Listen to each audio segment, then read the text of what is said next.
This, ladies and gentlemen, is the Toyota Prius. Oh, yeah, I almost messed up, didn't I? No. This is the Honda Insight. You're saying, well, it looks a lot like a Prius. And you're right, but that's for a good reason. You see, back here, this flat back takes after a 70-year-old German design. It's called the cam back. And the whole point is that the air comes across the top, a la Prius style, rolls along here. This little lip then pushes it off the side. This creates very little distortion. It's clean. It goes smoothly through the air. People are going to say it's a Honda Prius? Yeah, probably so, but you know why? Because the Prius works and so does the Insight. Besides the very interesting backside, which of course is Prius-like, but that's okay because you know why? It's aerodynamic and efficient. The Insight also has this very interesting nose. Now, those of you who are true car dorks like me know that this is a face that's supposed to kind of remind us of the Honda fuel cell vehicle, which is now in limited release. So what they're saying here is that this is high-tech. This is the boss.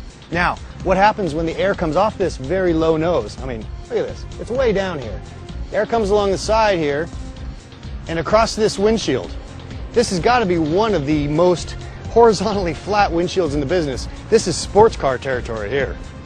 So besides its Prius-like design, which, let's be honest, we think is a very good thing because it works, let's talk about the size. It's a little bit smaller than a Prius, more of the 80% scale, if you will. If you've got a lot of people to take, they better be good friends if they're sitting in the back seat. This is probably a better 4-seater than a 5, but 5 in a pinch. And now competition-wise, it's probably a different vehicle than the Prius in a lot of different ways. I think the better competition for a Prius is the Ford Fusion Hybrid, a great vehicle. This kind of sits in its own place. This is a different sized vehicle. This is one that it gives you all the hybrid utility, all the hybrid spice, all the hybrid style.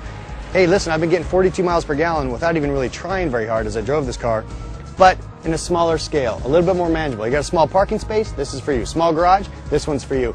Leave the Prius, leave the Ford Fusion Hybrid for other folks. If you're a small family or a guy on the commute, this is your car. All right, so now we're inside the Honda Insight. If you're familiar with the Civic, you know how this place feels to be. But what's interesting about it is up here in the top, it's got a special visual system that teaches you when you're driving green. How do you know? It turns green. That makes sense. Usually says blue, but when you start to drive it right, you spend more time in the battery, less in the gasoline engine, it turns green, you're happy. And the rest of the interior, keeping with the idea of being an efficient hybrid, is all very efficient. All your air conditioning stuff right here, all the radio right there, all the light switches right there. It's a Honda Insight, and it's very simple to ride.